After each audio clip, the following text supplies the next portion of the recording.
আজকে যেহেতু লাইলাতুল মেরাজ, সঙ্গত কারণেই মেরাজের কথা বললেই ভালো হবে, নাকি বলেন?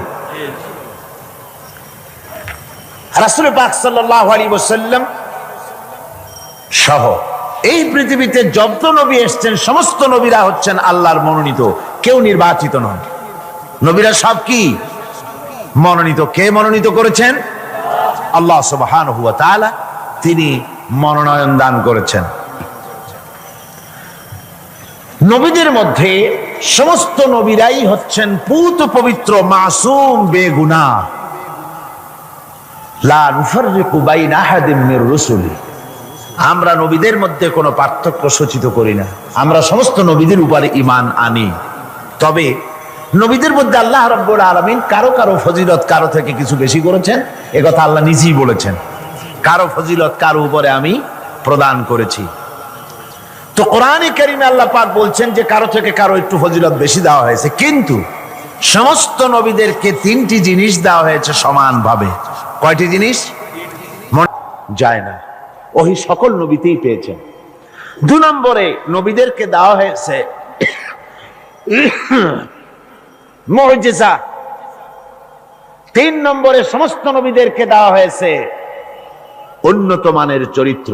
একটা হচ্ছে ওহি, একটা মুজিজা, আর একটা উন্নত মানের চরিত্র। ওহি তো বুঝিনি, ওহি কি?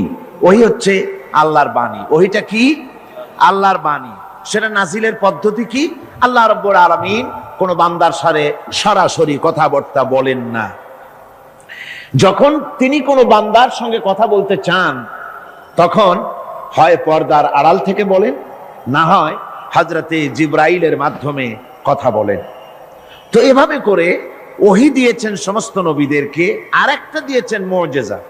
মুজিজা বলা হয় যে কোনো শক্তিশালী জিনিসকে দুর্বল করে দেওয়ার মতো ক্ষমতা যার, ওইটা কি বলা হয়? মুজিজা।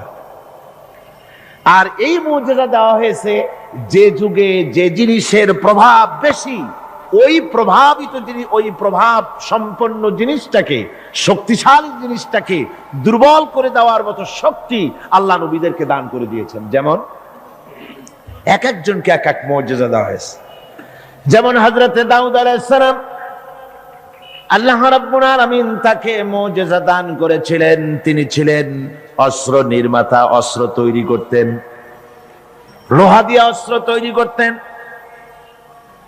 অস্ত্র যারা বানায়, লোহা দিয়া যারা জিনিস বানায়, লোহাকে শ্বাসে আনাবার জন্য, ইচ্ছে মতো গড়ার জন্য লোহাকে পোড়াতে হয়। পোড়ায়া নরম বানায়া পিটাইয়া তারপরে আকৃতিতে আনা লাগে।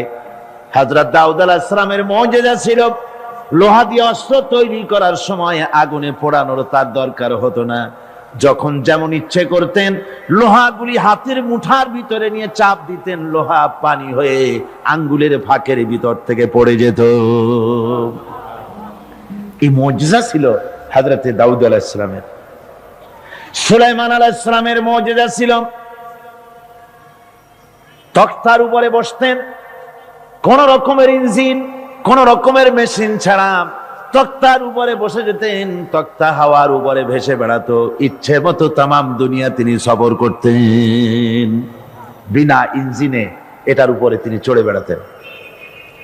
ঈসা আলাইহিস সালামের জামানায় চিকিৎসার প্রভাব বেড়েছিল দারুণ ভাবে। সে সময় আল্লাহ রাব্বুল আলামিন তাকে মুজিজা দিলেন। অন্ধ লোকের চোখের উপরে হাত বুলোতেন, অন্ধ সাথে সাথে চক্ষুমান, দৃষ্টিশক্তি সম্পন্ন হয়ে যেতেন, চক্ষুষ্মান হতেন। কুষ্ঠ ব্যাধিগ্রস্ত লোকের গায়ে হাত বুলিয়ে দিতেন, সঙ্গে সঙ্গে তার রোগ ভালো হয়ে যেত। এ ছিল তার মুজিজা। হযরতে মূসা আলাইহিস সালামের জামানায় মুজিজা ছিল, সেই জামানায় প্রভাব ছিল জাদুর প্রভাব। এই সময় আল্লাহ রাব্বুল আলামিন তাকে মুজিজা দিলেন, জাদুকে দুর্বল করে দেওয়ার মতো ক্ষমতা তার হাতে দিয়ে দিলেন। কোরআনে কারীমে রব্বুল আলামিন বলছেন, ওয়ামা তিলকা বিয়ামিনিকা ইয়া মূসা। হে মূসা, তোমার ডান হাতে ওটা কি? মূসা আলাইহিস সালাম বললেন, হিয়া আসায়, এটা একটা লাঠি, এর উপরে আমি ভর করে দাঁড়াই, এ দিয়ে আমি গাছের পাতা পাড়ি, ছাগল ভেড়ারে খাওয়াই, এ দিয়ে আমি ছাগল ভেড়াগুলি বন্য প্রাণী থেকে রক্ষা করি। এর উপরে মাঝে মধ্যে আমি অনেক সময় দাঁড়ায় থেকে ক্লান্ত হলে এই লাঠির উপরে ভর করে দাঁড়াই। তাছাড়াও আরো অনেক কাজ আমি এই লাঠি দিয়ে করি। প্রশ্ন হচ্ছে, আল্লাহ জিজ্ঞেস করলেন তোমার ডাইন হাতে ওটা কি? জবাব দিলেই সারে এটা একটা লাঠি, এ দিয়ে গাছের পাতা পারি, ভেড়া ছাগল ঠেকাই, তারপরে আমি এর উপরে ভর করে দাঁড়াই। এত কথার দরকার কি?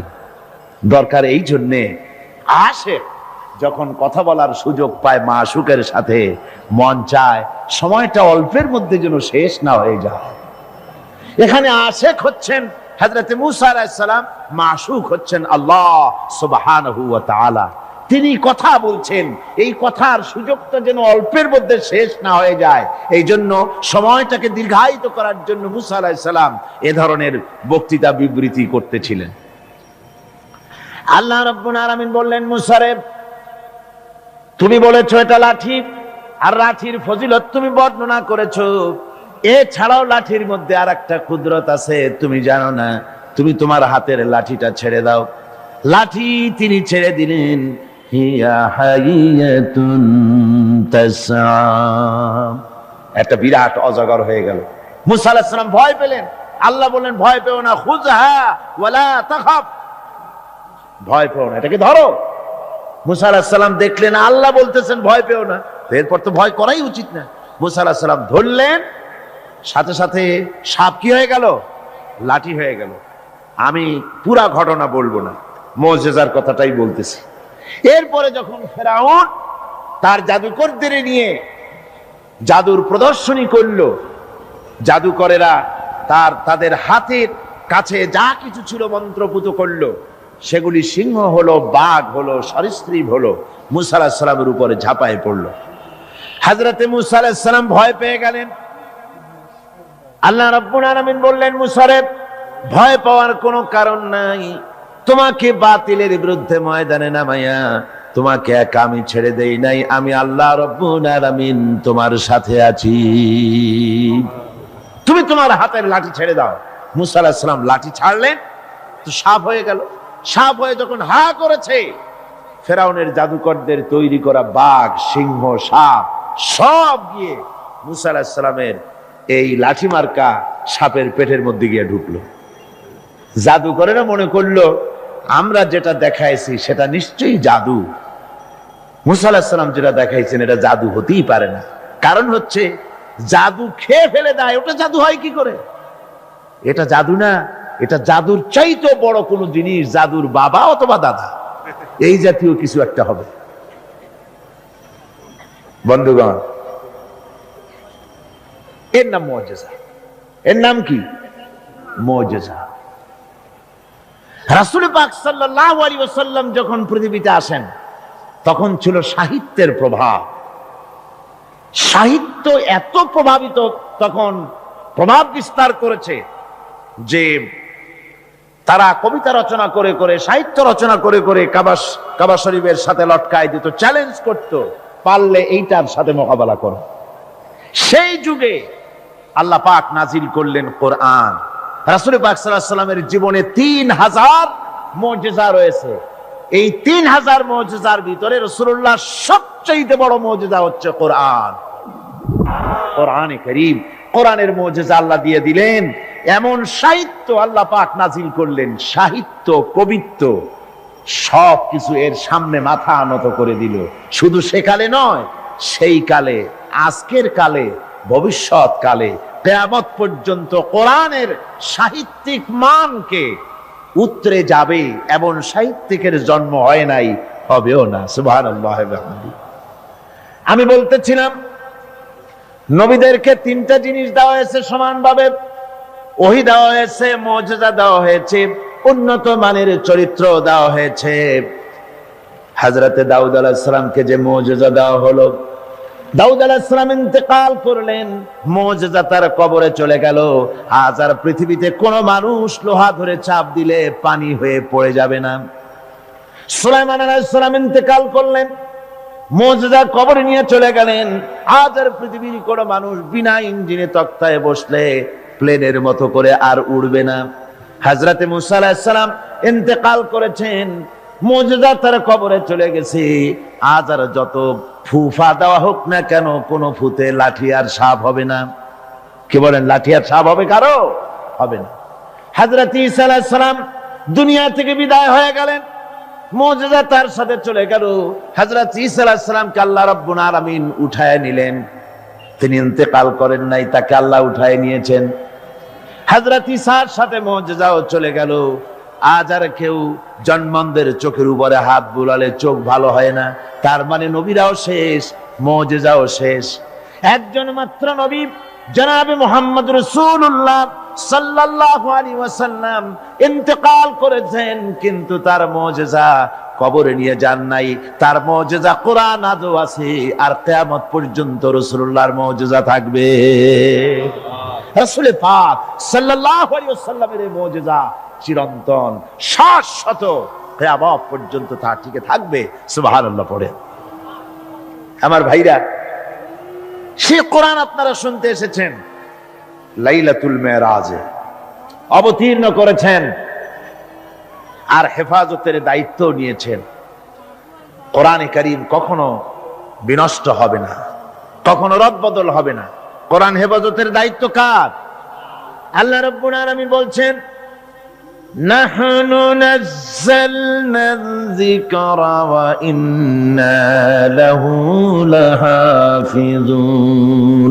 কোরআন নাযিল করেছি আমি আল্লাহ, আর এর সংরক্ষণের সম্পূর্ণ দায়িত্ব আমি আল্লাহ আমার নিজ হাতে গ্রহণ করেছি। না, কখনো রদবদল হবে না। কোরআন হেফাজতের দায়িত্ব কার? আল্লাহ রাব্বুল আলামিন বলছেন, নাহনু নাযালনা যিকরা ওয়া ইন্না লাহু লাহাফিজুন। কোরআন নাযিল করেছি আমি আল্লাহ, আর এর সংরক্ষণের সম্পূর্ণ দায়িত্ব আমি আল্লাহ আমার নিজ হাতে গ্রহণ করেছি। নাযিল করেছি আমি, হেফাজতের দায়িত্ব আমার। সুবহানাল্লাহি ওয়া বিহামদিহি। হেফাজতের দায়িত্ব আল্লাহ নিয়ে নিলেন। কি সুন্দর ভাবে হেফাজতের দায়িত্ব নিলেন। পৃথিবীতে কোনো কিতাবের হাফেজ নাই, কোনো বই হাফেজ নাই। কোন এত বড় একটা কিতাব, এটা কি সহজ ব্যাপার? এত বড় একটি কিতাব তা মানুষ মুখস্থ করেছে। আপনি আমাকে বলেন, যদি জানা থাকে, কোরআনের মতো এত বাক্য সম্বলিত কোন বই পৃথিবীর মানুষ, কোন ধর্মের মানুষ মুখস্থ করতে পেরেছে? জোরে বলেন, পেরেছে? পারে, কিন্তু কোরআন পেরেছে। আল্লাহ বলছেন, আমি সহজ করে দিছি মুখস্থ করার জন্য, তাই পেরেছ। কি সুন্দর হেফাজতের দায়িত্ব আল্লাহ নিলেন। এই গত অগস্ট, সেপ্টেম্বর, অক্টোবরে আমার লন্ডনে ইংল্যান্ডের সফর ছিল। তো একটা মাদ্রাসায়, ক্যানন স্ট্রিট এর এক মাদ্রাসার হেফজখানার একটা কি বলে তাহফিজুল কোরআন মাদ্রাসার বার্ষিক মাহফিলে বক্তৃতা করছিলাম। বিভিন্ন জায়গায় কোরআনে কারীমের মাহফিলে, হেফজখানায়, ইংল্যান্ডে আলহামদুলিল্লাহ অনেক হেফজখানা হয়েছে। টাইটেল মাদ্রাসা 3টা হয়েছে সেখানে, আলহামদুলিল্লাহ পড়ে 3টা টাইটেল মাদ্রাসা হয়েছে। Islamic kindergarten school, high school, college এর সংখ্যা হয়েছে 30টি, আর হাজার হাজার মসজিদ হয়েছে, আলহামদুলিল্লাহ পড়ে। তো এরকম একটি হেফজখানার তারা তাদের বার্ষিক মাহফিল আমাকে দাওয়াত দিয়েছে। ওই হাফেজদের মাথায় পাগড়ি দস্তরবন্দি করতে হবে, তো আমাকে দাওয়াত দেওয়া হলো। একটা ছেলের মাথায় পাগড়ি পরালাম, তার বয়স খুব, আমার মনে হলো 8 বছর হবে, কোরআনে কারীমের হাফেজ হয়েছে। তাকে পাগড়ি পরায় আলোচনার মধ্যে আমি বললাম যে আল্লাহ পাক যেন আটলান্টিক মহাসাগরকে একটা ঝিনুকের মধ্যে ভরে দিয়েছেন। এই বাচ্চা ছেলেটা একটা ঝিনুকের মতো, আর কোরআনে কারীম আটলান্টিক মহাসাগরের মতো, তার থেকেও বড়। এই ঝিনুকের মধ্যে আল্লাহ পাক হেফাজত করেছেন। কোরআনে কারীম আল্লাহ পাক এভাবে মানুষকে মুখস্থ করার সুযোগ করে দিয়ে কোরআন হেফাজতের ব্যবস্থা করেছেন।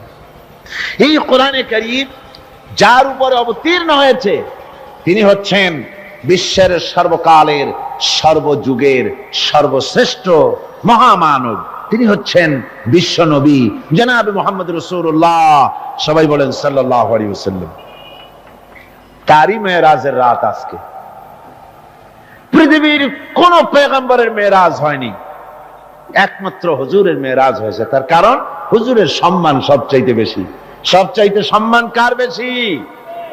একটু জিকির করেন জোরে সোরে, লা ইলাহা ইল্লাল্লাহ। এক নম্বর প্রশ্ন, যারা অস্বীকার করে তাদের প্রশ্ন।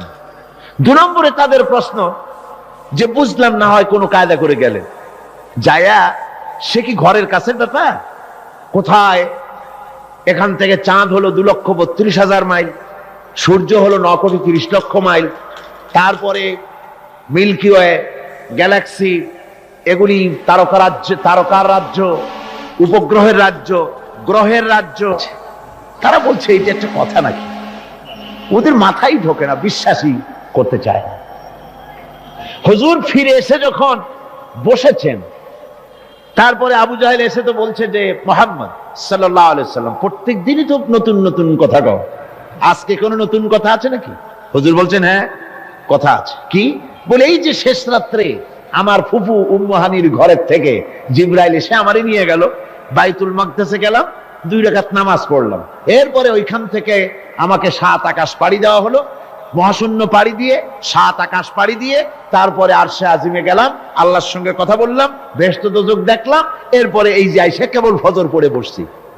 আবু জাহেল কয় যে সর্বনাশ, খাইছে। এতদিন মনে করছিলাম তুমি পাগল, কিন্তু কোনো সবুত ছিল না, আর আজকে দলিল মিলে গেল, প্রমাণ মিলে গেল তুমি একটু বদ্ধ পাগল। জোরে কর নাউযুবিল্লাহি মিন যালিক। আবু জাহেল মনে মনে খুব খুশি হলো, বলল মুহাম্মদ সাল্লাল্লাহু আলাইহি ওয়াসাল্লাম তুমি কি অনুমতি দিবে? তুমি যেভাবে এই ঘটনা বললে এটা আমি মানুষকে বলে বেড়াই, অবশ্যই তুমি যাও বলে আসো।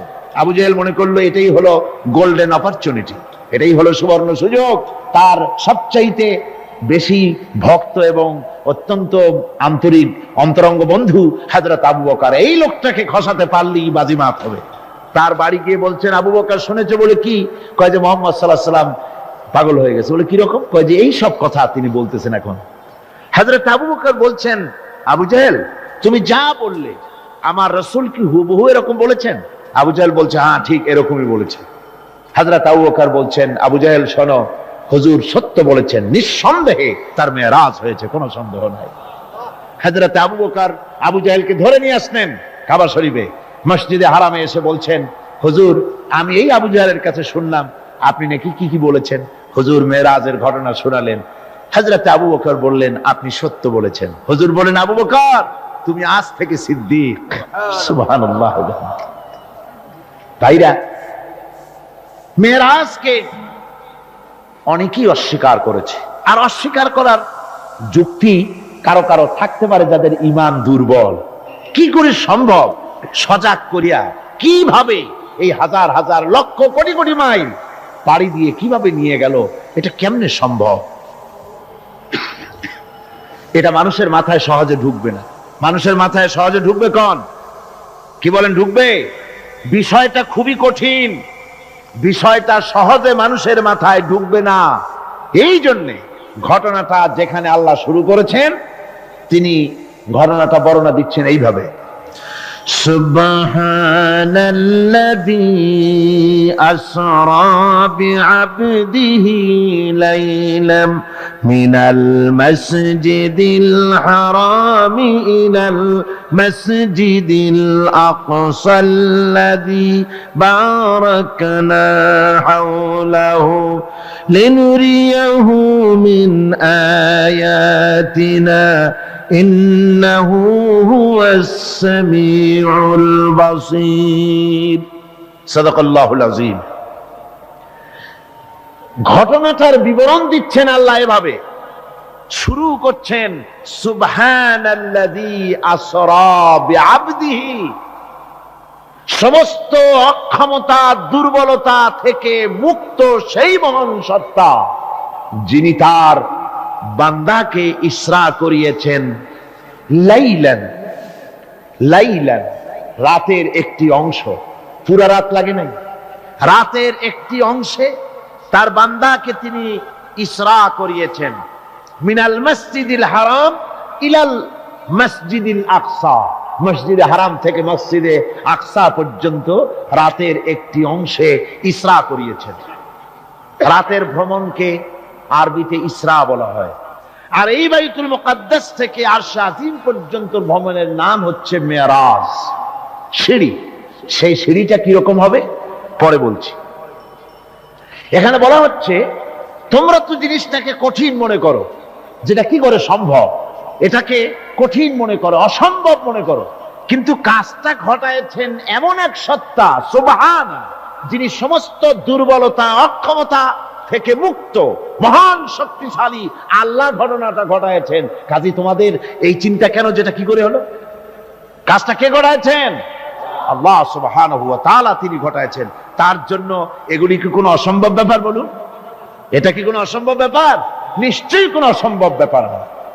বিজ্ঞানের দৃষ্টি দিয়ে, বৈজ্ঞানিক দৃষ্টিভঙ্গিতে এবং দর্শন দিয়ে আমি আপনাদেরকে বিষয়টা অনেকক্ষণ দৃষ্টান্ত দিতে পারবো। সে ধরনের মাল মশলা আমার কাছে মজুদ আছে, যে রাসূল পাক সাল্লাল্লাহু আলাইহি ওয়াসাল্লামকে মেরাজ হয়েছিল বিজ্ঞান এবং দর্শন দিয়ে বোঝানো যেতে পারে।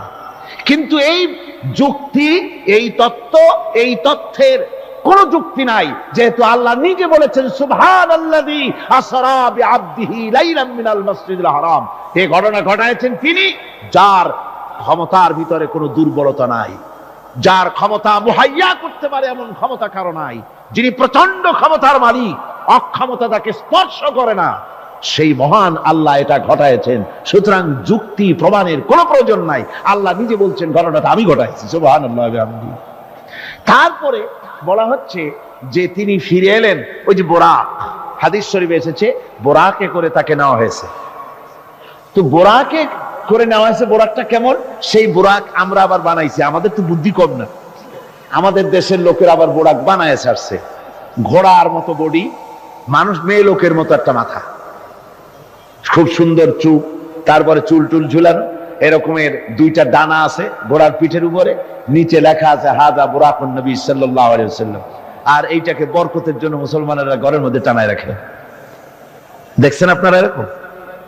এরপরে আবার আরো একটা জিনিস বরকতের জন্য ইদানিং বেরিয়েছে, 15 টাকা 20 টাকা বিক্রি হয়, সুন্দর সুন্দর অফসেট পেপারে হুজুর সাল্লাল্লাহু আলাইহি ওয়াসাল্লামের পাগড়ি, হুজুর সাল্লাল্লাহু আলাইহি ওয়াসাল্লামের পায়ের জুতা, তারপরে হুজুর সাল্লাল্লাহু আলাইহি ওয়াসাল্লামের হাতের লেখা চিঠি, কই কই থেকে এগুলি সংগ্রহ করে এগুলি বিক্রি করার ব্যবস্থা করছে, লোকেরা বরকতের জন্য এগুলি রাখতেছে। হুজুর সাল্লাল্লাহু আলাইহি ওয়াসাল্লামের পাগড়ির কোন ছবি পৃথিবীর কোন মানুষের কাছে থাকার কোনো প্রমাণ নাই। সুতরাং এগুলি বাজে, এগুলি কিনে রেখে বরকতের জন্য এগুলি রাসূলকে তাওহীন করা হয়, এর দ্বারা ইজ্জত করা হয় না। রাসূলের পাগড়ি 20 টাকা দিয়ে কিনবেন আপনি? আজীব তামাশা। বোরাক বানানো হয়েছে। বোরাক হচ্ছে কি?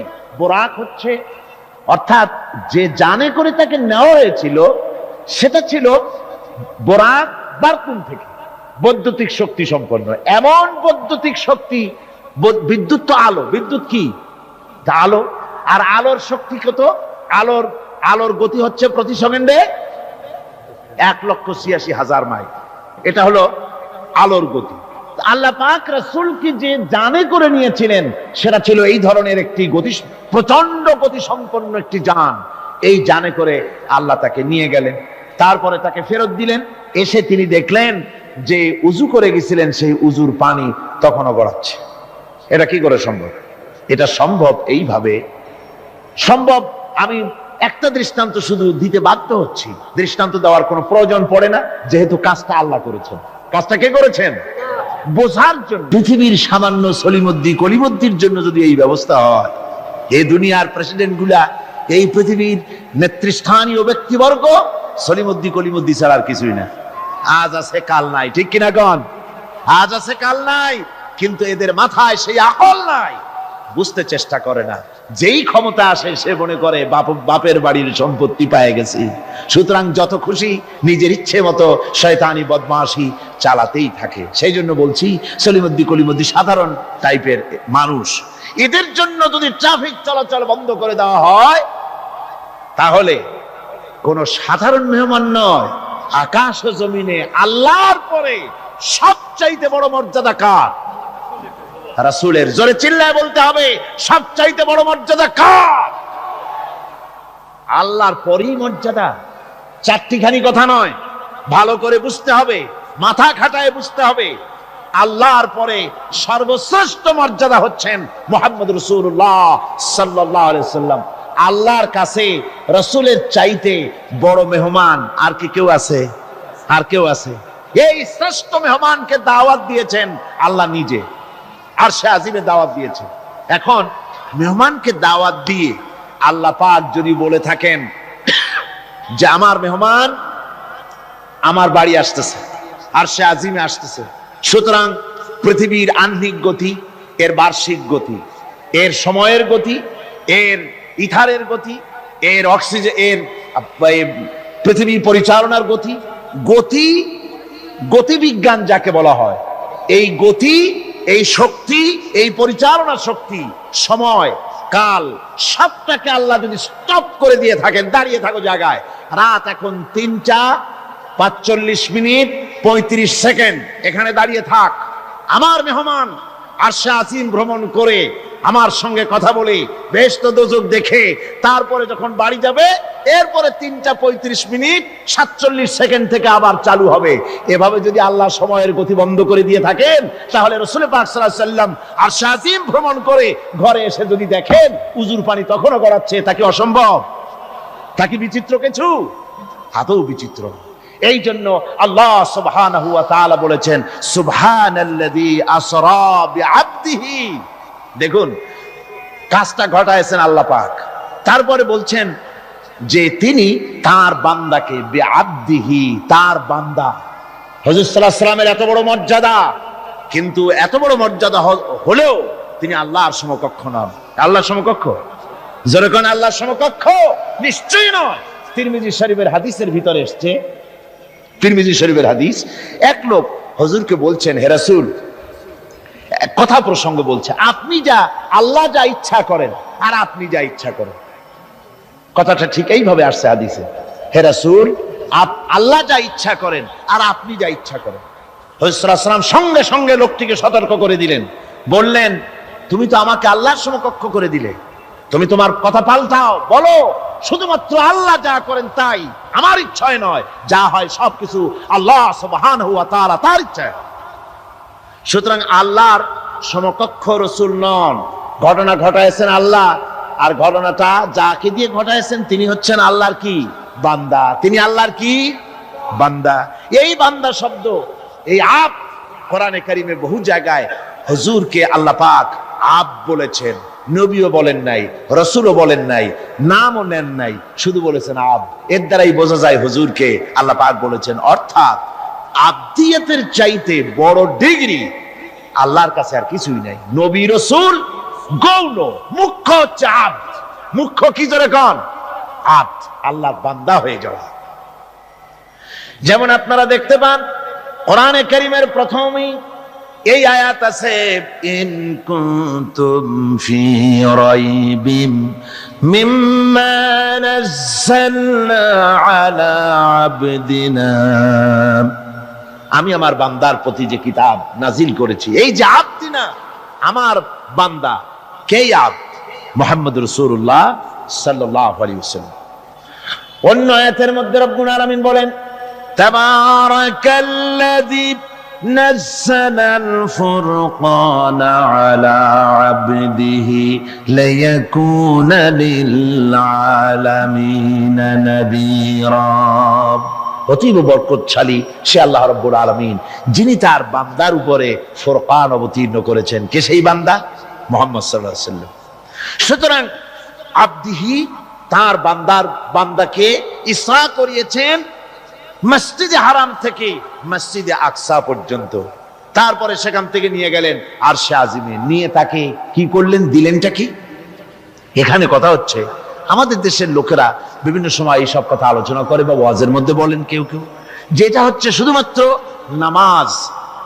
আল্লাহ পাক তাকে মেরাজে নিয়ে নামাজ দিয়েছিলেন।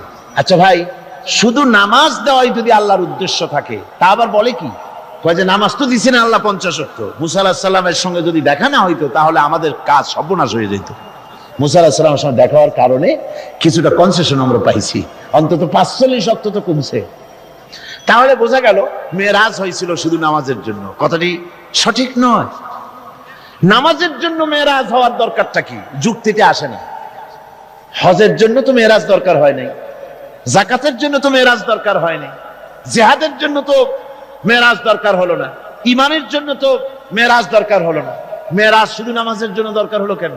বিষয়টা শুধু নামাজ নয়, নামাজ এই পরিভ্রমণের, এই ভ্রমণকালীন সময়ের আল্লাহ পাকের একটি নির্দেশ। মূল ঘটনা ভিন্ন।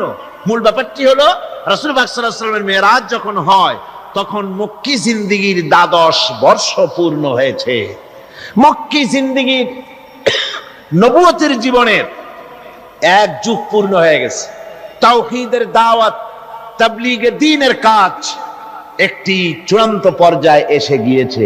এখন এই তাওহীদ, রিসালাত ও আখিরাতের উপরে ভিত্তি করে একটি নতুন সমাজ গঠনের পালা এসেছে। সেই নতুন সমাজ গঠনের জন্য আল্লাহ রাব্বুল আলামিন তাকে আপন দরবারে ডেকে নিলেন, আর নতুন নতুন কিছু তথ্য, একটি নতুন স্টেট পরিচালনার জন্য যা কিছু প্রয়োজন, কিছু মূল নীতি আল্লাহ রাব্বুল আলামিন তাকে দান করালেন, আর জান্নাত এবং জাহান্নাম রাসূলের চোখে দেখিয়ে দিলেন পরিষ্কার করে, যাতে করে তিনি মানুষকে ভালো করে দেখে তিনি মানুষকে বুঝাতে পারেন। এজন্য এই দৃশ্যগুলিও রাসূলের সামনে আল্লাহ পাক তুলে ধরলেন। রাসূল পাক সাল্লাল্লাহু আলাইহি ওয়াসাল্লাম ফিরে আসার পর তাকে এই নতুন রাষ্ট্র পরিচালনার জন্য যে মূল নীতিগুলি আল্লাহ পাক তাকে দিয়েছেন, যাকে মেরাজের পেগাম বলা হয়। মেরাজের কি বলা হয়? পেগাম। সূরা বনী ইসরাইলের মধ্যে আল্লাহ পাক এই পেগামগুলি আল্লাহ পাক তাকে দান করেছেন। সেই মূলনীতিগুলি কি? সেই মূলনীতি আমি আপনাদের সামনে এখন আলোচনা করতে যাচ্ছি। আমরা মেরাজ কেমনে হলো, কিভাবে হলো, এই ঘুরপাকের মধ্যে গোলক ধাঁধায় নিজেদেরকে আটকে রাখতে চাই না। আমরা পরিষ্কার করে বিশ্বাস করি রাসূল পাকের মেরাজ হয়েছে একেবারে সশরীরে। কিভাবে হয়েছে? সশরীরে। তারপর আবার কেউ কেউ এ তর্ক তুলেছেন, কেউ বলেছেন হুজুর সাল্লাল্লাহু আলাইহি ওয়াসাল্লাম আল্লাহকে দেখেছেন, আবার কেউ বলেছেন দেখেন নাই। এই সব তর্কের মধ্যেও আমরা জড়াতে চাই না। আমরা পরিষ্কার জানি আল্লাহ পাক বলেছেন লা তুদরিকুহুল আবসার, কোন দৃষ্টি শক্তি আমি আল্লাহকে মুহাইয়া করতে পারবে না, ইহাতা করতে পারবে না। আল্লাহ রাব্বুল আলামিনকে কোন দৃষ্টি শক্তি তার চক্ষু দিয়ে দেখতে পারবে না। সুবহানাল্লাহ। হযরত মুসা আলাইহিস সালাম বলেছিলেন রব্বি আরিনি, আয় আল্লাহ আমি তোমারে দেখতে চাই। আল্লাহ পাক পরিষ্কার বলেছেন লান তারানি, লান, কখনোই দেখতে পারবে না। মুসা আলাইহিস সালাম খুব আদরের নবী ছিলেন, আবদার তুলতে লাগলেন। আল্লাহ তাকে একটা ইন্টারভিউ নিলেন, দেখতে পারবা কিনা একটা টেস্ট হয়ে যায়। আল্লাহ পাক তার নূরের তেজাল্লি নিক্ষেপ করলেন পাহাড়ের উপরে। হযরত মুসা আলাইহিস সালাম 1 সেকেন্ড মাত্র দেখলেন, সহ্য করতে পারলেন না, আল্লাহু আকবার বলে চিৎকার মেরে বেহুশ হয়ে জমিনের উপরে পড়ে গেলেন। সুতরাং আমরা ওই তর্কে যেতে চাই না যে আল্লাহ পাককে হুজুর সাল্লাল্লাহু আলাইহি ওয়াসাল্লাম দেখেছেন কি দেখেন নাই, ওইটা আমাদের মূল বিষয় নয়। আমাদের বিষয় হচ্ছে মেরাজ থেকে রাসূলুল্লাহ পেলেন কি, উম্মতের জন্য আনলেন কি, এটাই হলো আমাদের সবচাইতে বড় প্রয়োজনীয় বিষয়। আল্লাহ পাক রাসূলকে যে জিনিসগুলি দিলেন, একটা নতুন স্টেট করতে যাচ্ছেন, ওই সময় যখন মানুষ অধিকার বঞ্চিত, যখন নারীর অধিকার নাই, যখন শ্রমিক তার শ্রমের মূল্য পায় না, কৃষক তাদের উৎপাদিত পণ্যের সঠিক দাম পায় না, নারী আর পুরুষ, নারীগুলি হয়েছে ভোগের সামগ্রী, সন্তান উৎপাদনের বিশেষ ক্ষেত্র। তারপরে মানুষে মানুষে হানাহানি, মারামারি, কাটাকাটি, অশ্লীলতা, পাপাচার, জেনা আর ব্যভিচার, সুদ, ঘুষ, এতিমকে ঠকানো, গান বাজনা ইত্যাদি দিয়ে গোটা দেশটা যখন রসাতলে, গোটা পৃথিবী যখন ত্রাহি ত্রাহি করছে মজলুম জনতা, সেই সময় ইসলামের এই নতুন স্টেটের ভিত্তি দিতে যাচ্ছেন মুহাম্মদ রাসূলুল্লাহ সাল্লাল্লাহু আলাইহি ওয়াসাল্লাম। তখন আল্লাহ পাক এই স্টেট রচনার পেছনে কতগুলি মূল নীতি আল্লাহ পাক দান করলেন। সেই মূল নীতিগুলি এখন আমি আপনাদের সামনে বলছি। আল্লাহ রাব্বুল আলামিন বলেন وَقَضَى رَبُّكَ أَلَّا تَعْبُدُوا إِلَّا إِيَّاهُ وَبِالْوَالِدَيْنِ إِحْسَانًا। যে রুকুটিতে এই মূল নীতিগুলি আল্লাহ পাক দিয়েছেন, সেই রুকুটা শুরু হয়েছে এভাবে যে তোমার প্রভু চূড়ান্ত ফয়সালা এই যে আল্লাহ রাব্বুল আলামিনের দাসত্ব হবে কেবলমাত্র আল্লাহর, গোলামি হবে কার? জোরে সরে বলতে হবে, গোলামি হবে কার? আল্লাহ ছাড়া আর কারো গোলামি করা যাবে না। নতুন স্টেট তৈরি করতে যাচ্ছ, প্রথম নীতি হবে, প্রথম মূলনীতি হবে স্টেটের, প্রথম থেকে নিয়ে শেষ পর্যন্ত, রাষ্ট্রপ্রধান থেকে নিয়ে প্রজা পর্যন্ত, জীবনের সকল ক্ষেত্রে সমস্ত মানুষের জন্য এটাই হলো মূলনীতি যে আল্লাহ ছাড়া কাউকে প্রভু বলে মানা যাবে না, আল্লাহ ছাড়া কারো গোলামি করা যাবে না। আর আল্লাহর পরেই মা বাপ মাতা পিতা এহসান করবে, এটা হচ্ছে আল্লাহর নির্দেশ, আল্লাহর ফয়সালা। তো প্রথম পয়েন্ট যেটা, সেটা হচ্ছে ইবাদত। প্রথম পয়েন্ট কি? ইবাদত। মূলত এই ইবাদতের জন্যই আল্লাহ পাক মানুষকে সৃষ্টি করেছেন। কোরআনে কারীমে আল্লাহ বলেছেন, মা খালাকুতুল জিন্না ওয়াল ইনসা ইল্লা লিয়াবুদুন। আল্লাহ বলেন, আমি মানব আর জিন জাতিকে সৃষ্টি করেছি শুধু আমার ইবাদতের জন্য, আর কোনো কারণে নয়। আর পৃথিবীতে যত নবী আমি পাঠিয়েছি, সমস্ত নবীরা তার কওমকে দাওয়াত দিয়েছেন, ইয়া কওমি ইবুদুল্লাহা মা লাকুম মিন ইলাহিন গায়রু। আল্লাহ রাব্বুল আলামিন বলেন, দুনিয়ায় যত নবী পাঠানো হলো, সমস্ত নবীরা তার জাতিকে ডেকে বলেছেন, হে আমার জাতি, হে আমার কওম, এক আল্লাহর গোলামি করো, তিনি ছাড়া তোমাদের কোনো ইলাহ নাই। এই দাওয়াত সব নবীরা দিয়েছেন। আল্লাহ পাক বলেন, এমন কোন জাতি নাই, এমন কোন উম্মত নাই যাদের কাছে নবী আমি পাঠাই নাই। ওয়ালাকাদ বাসনা ফি কুল্লি উম্মাতির রাসূলা আন ইবুদুল্লাহা ওয়াজতানিবুত তাগুত। আমি প্রত্যেক জাতির জন্য রাসূল প্রেরণ করেছি, আমি প্রত্যেক জাতির জন্য নবী প্রেরণ করেছি। তাদের দাওয়াত ছিল আন ইবুদুল্লাহ ওয়াজতানিবুত তাগুত, এক আল্লাহর গোলামি করো, এক আল্লাহর দাসত্ব করো, আর তাগুতকে বর্জন করো। তাগুত হচ্ছে সেই শক্তি, যে শক্তি শুধু নিজেই আল্লাহর আইন অমান্য করে বসে থাকে না, বরং অন্যদেরকেও আল্লাহর আইন অমান্য করতে বাধ্য করে। যেমন মনিবের গোলামি করে তার চাকর, চাকর মনিবের আনুগত্য করে, এটাকে আরবিতে বলা হয় ইবাদত। সরকারের আনুগত্য করে জনগণ, এটা আরবিতে এই আনুগত্যটা কি ইবাদত বলা হয়। এভাবে গোটা পৃথিবীর যা কিছু আমরা দেখি আর দেখি না, সব কিছু আনুগত্য করে আল্লাহ রাব্বুল আলামিনের। কার আনুগত্য করে? চন্দ্র, সূর্য, গ্রহ, নক্ষত্র, সৌররাজি, ভূমণ্ডল, নবমণ্ডল সব গোলামি করে আল্লাহর। সুতরাং এই গোলামিকে আমরা, এটাকে ইবাদত বলা হয়। সবাই আল্লাহর আনুগত্য করছে, আল্লাহর ইবাদত করছে। সমস্ত মানুষ মনকে নরম করে, বিশাল আকাশের মালিক, আমাদের হায়াতের মালিক, আমাদের মওতের মালিক, আমাদের সুখ দুঃখের মালিক, আমাদের মনিব, আমাদের রব, সর্বস্রষ্টা, সর্বশ্রেষ্ঠ মালিক মহান আল্লাহ রাব্বুল আলামিনের সামনে মাথা নিচু করে একান্ত গোলামের মতো, ভিক্ষুকের মতো, কাঙ্গালের মতো জীবনের সব দুঃখ দুর্দশা আল্লাহর কাছে বলবো। আমরা আমাদের গুনার কথা বলবো, আল্লাহর কাছে মাপ চাইবো। আল্লাহুম্মা আমিন। আমি আল্লাহ, আর এর সংরক্ষণের দায়িত্ব আমি আল্লাহ গ্রহণ করেছি। এ কোরআন কার? হেফাজতের দায়িত্ব কার? আল্লাহ তাআলা হেফাজতের দায়িত্ব নিয়েছেন। এবং আল্লাহ তাআলা বলেছেন যে কোরআন মানুষের কাছে বোঝার জন্য আমি আল্লাহ সহজ করেছি।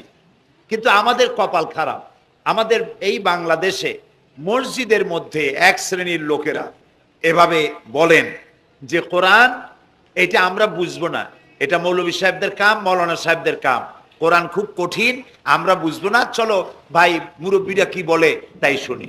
এখন আমি জিজ্ঞেস করি, মুরব্বীরা যে কথাটা বলছেন ওটা কি সত্য না মিথ্যা, হক না বাতিল? ওইটা বোঝার জন্যই তো কোরআন বোঝা দরকার, ঠিক কিনা ভাই? সেই জন্য কেউ যদি বলেন যে কোরআন বোঝা মৌলানা মৌলভীদের কাজ, আমাদের কাজ না, এই কথা যিনি বলেন তিনি শয়তানের সব থেকে বড় ওয়াসওয়াসার মধ্যে পড়েছেন। কারণ কোরআন বোঝা কঠিন না সহজ, এর জবাব আল্লাহ তাআলা নিজেই দিয়েছেন। কোরআনে কারিমে আল্লাহ তাআলা বলছেন সূরা কামারের মধ্যে 4 জায়গায় আল্লাহ বলেছেন, কি বলেছেন? আল্লাহ রাব্বুল আলামিন বলেন, ওয়ালাকাদ ইয়াসসারনাল কুরআনা লিযিকরি ফাহাল মিন মুদ্দাকির।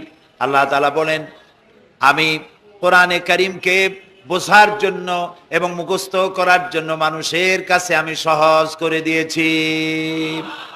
এটা যদি আল্লাহ সহজ না করতেন তাহলে এত বড় কিতাব মুখস্থ করা এটা কি মানুষের জন্য সম্ভব? বলেন সম্ভব? পৃথিবীতে কোনো ধর্ম এমন নাই যাদের, যেই ধর্মের লোকেরা তাদের ধর্মগ্রন্থ মুখস্থ করতে পেরেছে এমন কোনো ধর্ম পৃথিবীতে নাই। কিন্তু কোরআন শরীফ 540টি রুকু, 114টি সূরা, 30টি পারা, 6066টি আয়াত এ মানুষেরা মুখস্থ করতে সক্ষম হয়েছে। সুবহানাল্লাহ। এটি করার কে তৌফিক দিয়েছেন? আল্লাহ তাআলা। তবে আমাদেরকে মনে রাখতে হবে যে কোরআন শরীফ মুখস্থ করার জন্য শুধু তেলাওয়াতের জন্য নাজিল হয় নাই। কোরআন শরীফ নাজিল হয়েছে আমরা যেন তেলাওয়াত করতে পারি, আমরা যেন বুঝতে পারি, আমরা যেন এটার উপরে জীবন গড়তে পারি, সেই জন্য কোরআন নাজিল হয়েছে। তাই নবী করিম সাল্লাল্লাহু আলাইহি সাল্লাম এই কোরআনের দাওয়াত দিয়ে একটি সমাজ তৈরি করেছিলেন এত সুন্দর যে এর থেকে সুন্দর সমাজ পৃথিবীতে আর আসে নাই। সুবহানাল্লাহ বলেন। এই কোরআনের কাছে মানুষ যদি আসে, সে যদি জিরো হয়, কোরআন তারে হিরো বানায়। কোরআন কি বানায়? হিরো। আর কোন হিরো যদি কোরআনের সাথে বেয়াদবি করে, কোরআন তারে কি বানায়? জিরো বানায়। আপনারা হযরত ওমর রাদিয়াল্লাহু তাআলা আনহুকে নিশ্চয়ই চেনেন। চেনেন? দেখছেন তারে? আমরা কেউ দেখি নাই, কিন্তু তার কথা আমরা হাদিসে পড়েছি, ঠিক না ভাই? ইতিহাসে পড়েছি, হাদিসে পড়েছি। তিনি জাহিল ছিলেন, অজ্ঞ ছিলেন, মূর্খ ছিলেন। কতটা জাহিল হলে পরে একজন মানুষ আল্লাহর নবী হত্যা করতে আসতে পারে, চিন্তা করেন যে কত বড় জাহিল ছিলেন।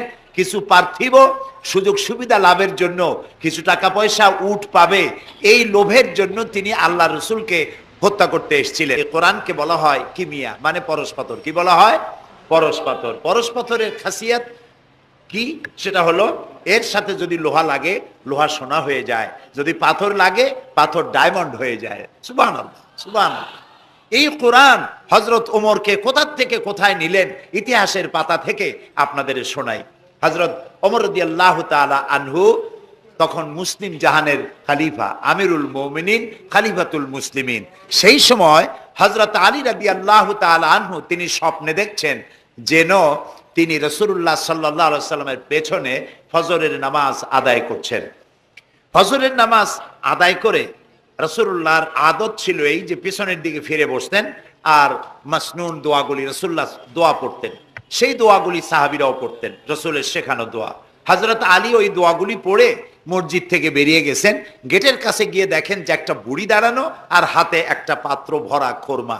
বুড়ি বলছেন, আলী তুমি মসজিদের মধ্যে আবার ঢোকো, এই পাত্র ভরা খোরমাগুলি নিয়ে রাসূলের কাছে গিয়ে বলো যে এটি আমার, আমি একটা বুড়ি মেয়ে লোক, আমার নতুন বাগানের খোরমা, এটা যেন রাসূলুল্লাহ নিজে খান এবং সাহাবায়ে কেরামদের মধ্যে যেন ডিস্ট্রিবিউট করে দেন, তাতে করে আমার বাগানে খোরমায় বরকত হবে। হযরত আলী খোরমার পাত্র নিয়ে ঢুকলেন মসজিদে নববীর মধ্যে।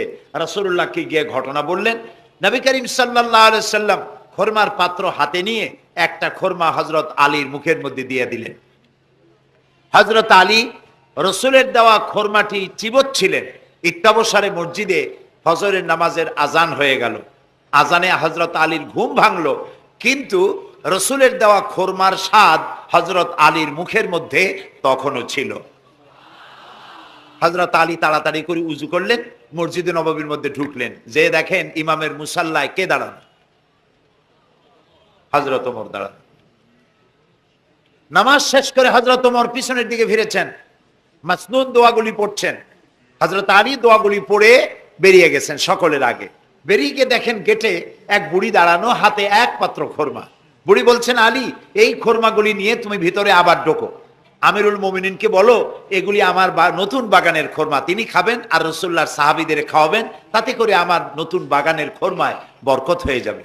হযরত আলী দেখলেন স্বপ্নে যা দেখলাম তাই সাথে সাথে খেটে গেল, আশ্চর্য কথা। তিনি ভিতরে ঢুকলেন, হযরত ওমরকে পাত্রটা দিয়া ঘটনা শোনালেন। হযরত ওমর পাত্রটা হাতে নিয়ে একটা খোরমা হাত দিয়া উঠাইয়া হযরত আলীর মুখের মধ্যে দিলেন।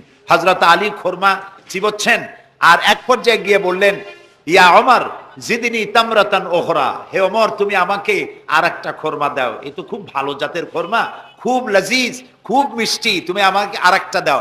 যদি আমারে একটার বেশি খোরমা দাও তো খোরমায় কম পড়বে না, পাত্রে যা আছে সবাই পাবে, দাও না আমাকে আর একটা।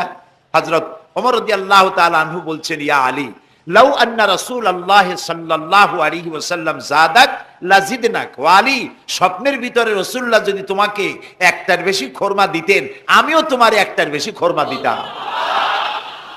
হযরত আলীর চোখ গেছে ছানা বড় হয়ে।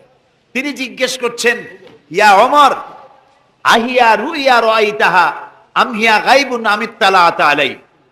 হে ওমর, এটা কি তুমি আমার মতো স্বপ্নে দেখেছো, না গায়েব থেকে তোমাকে জানানো হলো? তুমি কেমনে বুঝলা যে স্বপ্নের ভিতরে রাসূলুল্লাহ আমাকে একটা খোরমা দিয়েছিলেন? হযরত ওমর বলছেন, ইয়া আলী, ওয়াল্লাহি মা হিয়া রুইয়া ওয়ালা গায়ব। হে আলী, এটা স্বপ্ন নয়, আর এটা আমাকে গায়েব থেকেও জানানো হয়নি। আসল ব্যাপার কি জানো? ওয়ালাকিন্নাল মুমিনা ইদা আখলাসা কলবাহু ইয়ারা বিনুরিল্লাহ। আসল কথা হলো, একজন মানুষ যখন আল্লাহর খাঁটি গোলামে পরিণত হয়ে যায়, তখন সে আল্লাহর সাহায্যেই দেখতে পায়। এখন দেখুন হযরত ওমর কোথায় ছিলেন আর আল্লাহ তাকে কোথায় এনে দিলেন। রাসূলুল্লাহ বলেছেন, লা নাবিয়্যা বা'দি ওয়ালা রাসূলা, আমার পরে নবীও হবে না, রাসূলও হবে না, কিন্তু আমার পরে যদি কেউ নবী হতেন, আল্লাহ তাআলা ওমরকে নবী বানাই দিতেন। সুবহানাল্লাহি বিহামদি। এই হযরত ওমরকে অধপতনের অতল তলদেশ থেকে উঠাইয়া বিশ্বের দরবারে সর্বকালের জন্য পরিচিত করায় দিল যে জিনিস, তার নাম হচ্ছে এই কোরআন। নাম কি? কোরআন। আমরা যদি আমাদের ভাগ্যের পরিবর্তন চাই, আমরা কি ভাগ্যের পরিবর্তন চাই? বলেন চাই? ভাগ্যের যদি পরিবর্তন চাই, তাহলে কোরআনের কারিমের কাছে আসতে হবে। কোরআনই পারে আমাদের ভাগ্যকে পরিবর্তন করে দিতে। নবী করিম সাল্লাল্লাহু আলাইহি ওয়াসাল্লাম বলেছেন, এটা হচ্ছে সেই কোরআন। এই কোরআন নিয়ে যখন আমি জেনেদের সামনে কোরআন তেলাওয়াত করেছি, তখন জেনেরা একথা না বলে পারে নাই, ইন্না সামি'না কুরআনান আজাবা, আমরা একটা আশ্চর্য ধরনের কোরআন শুনেছি। আল্লাহর নবী বলেন, জেনেরা আমার মুখে যখন তেলাওয়াত শুনল, তারা বলল, ইন্না সামি'না কুরআনান আজাবা, আমরা এক আশ্চর্য ধরনের কোরআন শুনেছি। ইয়াহদি ইলার রুশদ ফাআমান্না বিহি, এমন কোরআন শুনলাম যে কোরআন আমাদেরকে সত্যের পথ দেখায়। আর কোরআন যখন শুনলাম, আল্লাহর নবী বলেন, জেনেরা ঈমান আনলো আর তারা পড়ে নিল, লা ইলাহা ইল্লাল্লাহু মুহাম্মাদুর রাসূলুল্লাহ। সবাই পড়েন, লা ইলাহা ইল্লাল্লাহ, লা ইলাহা লা ইলাহা লা ইলাহা ইল্লাল্লাহ, লা ইলাহা ইল্লাল্লাহ। পয়গম্বর ছিলেন কে? তিনি ইসমাঈল আলাইহিস সালাম। বাপ বেটা দুজনে মিলে আল্লাহর ঘর নির্মাণ করে ফেললেন। আর এরপরে তারা দোয়া করলেন। হযরত ইব্রাহিম আলাইহিস সালাম দোয়া করলেন, রব্বি জাআল হাদাল বালাদা আমিনান, আয় আল্লাহ তাআলা তুমি এই শহরকে নিরাপত্তার শহর বানাও। নিরাপত্তা হচ্ছে সন্ত্রাসের বিপরীত কথা। আল্লাহ তুমি এই শহরকে নিরাপত্তার শহর বানাও। আল্লাহ কি দোয়া কবুল করছিলেন না করেন নাই? সাথে সাথেই দোয়া কবুল করেছেন আল্লাহ তাআলা।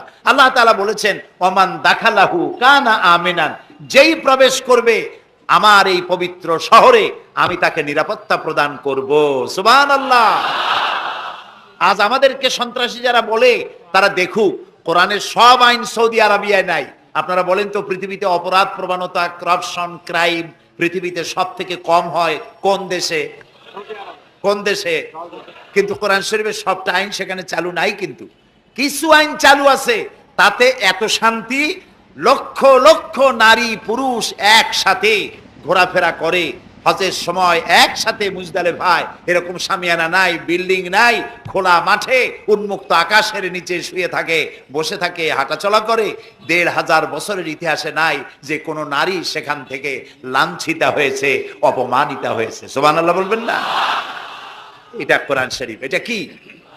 আল্লাহ তাআলা এখানে বলছেন, আওয়ালাম ইয়ারাউ আন্না জাআলনা হারামান আমিনান, তোমরা কি দেখতে পাও না যে আমি এই শহরকে কিভাবে নিরাপত্তার শহর বানিয়েছি? যখন পৃথিবীর চতুর্দিকে মারামারি, কাটাকাটি, হত্যা, ধর্ষণ, ছিনতাই সব চলছে গোটা পৃথিবীতে, তখন আমার হারামের দিকে তাকিয়ে দেখো তো কত নিরাপত্তা আমি প্রদান করেছি। সুবহানাল্লাহ। শান্তিপ্রিয়, পৃথিবীতে মুসলমানদের চাইতে শান্তিপ্রিয় আর কোন জাতি নাই, হতে পারে না। আলহামদুলিল্লাহ বলেন। এখন আল্লাহ তাআলা বলছেন যে ফামান তাবিয়া হুদায়া ফালা খাউফুন আলাইহিম ওয়ালা হুম ইয়াহজানুন। প্রিয় ভাই, সব কোরআনের কথা বলতে গেলে রাতের পর রাত লেগে যায়, কারণ এক মহাসমুদ্র। এটা কি মহাসমুদ্র? কোরআন। এই কোরআন আল্লাহ তাআলা আমাদেরকে শুধু তেলাওয়াত করতে পাঠান নাই। আমাদের অভ্যাস হয়েছে যে খালি তেলাওয়াত করি, মুখস্থ করি। দেখেন না, রমজান মাস শেষ হয়ে গেলে পরে বন্ধু বান্ধব, আত্মীয় স্বজন সব এক জায়গায় বসে বসে এক একজন গল্প করে, ভাই আমার পুত্রবধূ 13 খতম, আমার বউ 7 খতম, আমার নাতনি 11 খতম, আর আমি এমনি এমনি খতম হয়ে গেছি। প্রিয় ভাই সব, আপনারা বলেন কোরআন শরীফকে এইভাবে শুধু খতম করার জন্য আসছে? আমি কিন্তু আপনাদের কোরআন শরীফ পড়া বা খতম করা নিষেধ করছি না। আমি উদ্দেশ্য বোঝাতে চাচ্ছি, আল্লাহ তাআলা এই কোরআনের জন্য নাজিল করেন নাই যে আমরা জ্বলবো আর পড়বো আর বুঝবো না। আচ্ছা ভাই, একটা বইয়ের নাম কোন তো পৃথিবীতে, একটা বইয়ের নাম আমাকে শুনান যে বইটা মানুষেরা না বুঝে পড়ে? পারবেন বলতে? পারবেন না। এমনকি আপনার ছোট্ট বাচ্চা কেজি 1, কেজি 2, কেজি 3-তে পড়ে, বা কি জানি কয়, নার্সারি গ্রুপে পড়ে, তারেও দেখবেন প্রত্যেকটা শব্দ বানান করিয়া অর্থ সহকারে বুঝে পড়ে। বলেন ঠিক কিনা? কিন্তু কপাল পোড়া মুসলমান জাতি একমাত্র মাজলুম কিতাব, আল্লাহর কিতাব কোরআন শরীফ পড়ে, অথচ কিছু বোঝে না। ঠিক কিনা? আমি যদি এখন জিজ্ঞেস করি যে আপনারা কোরআন বুঝে পড়তে পারেন কয়জন, হাত তোলেন। যদি বলি হাত কি কম বেশি উঠবে না কম উঠবে? সেই জন্য হাত উঠাইতে বললাম না। এটা আমাদের জন্য কপাল পোড়ার লক্ষণ। কি পোড়ার লক্ষণ? বিশ্বাস করুন ভাই, কোরআন শরীফ তাবিজ লেখার জন্য আসে নাই, কোরআন শরীফ ঝুলে ঝুলে আপনি পড়বেন এই জন্য আসে নাই। কোরআন আসছে তেলাওয়াত করবেন, বুঝবেন, আমল করবেন। হাদিস শরীফ এসেছে কোন সাহাবীর এক একটা সূরা শেষ করতে বছরের পর বছর চলে যেত। কারণ কি?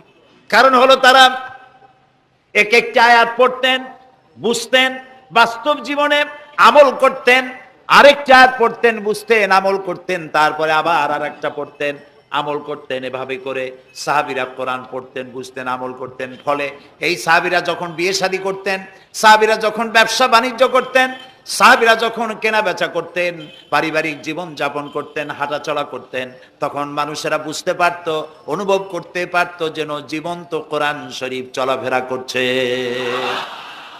কোরআন যাদের কাছে, তাদের আমলের মধ্যে পরিবর্তন আসতে হবে। তো এরকম একটা বৈপ্লবিক কিতাব যাদের কাছে, তাদের তো আমলের মধ্যে পরিবর্তন আসবে। কি পরিবর্তন আসবে?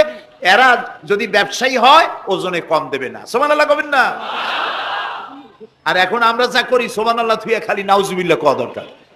ঠিক কিনা ভাই? মুসলমানের চাইতে এত ওজনে কম দেওয়ার লোক আর আছে কিনা সন্দেহ। ওজনে দেবে কম, খাদ্যে দেবে ভেজাল, সাক্ষী দেবে তো মিথ্যা সাক্ষী দেবে, ওয়াদা খেলাপ করবে, আমানতের খেয়ানত করবে, এরপরে ধার করবে, টাকা শোধ করবে না। ছেলে দিয়ে বলবে, বলো আব্বা বাড়ি নেই। এখন সে যাইয়া যে টাকা চাইতে আসছে তারা বলে যে আব্বা বলছেন আব্বা নাকি বাড়ি নেই। বুঝতে পারছেন কথা? এই হলো মুসলমান। নাউজুবিল্লাহ কোন।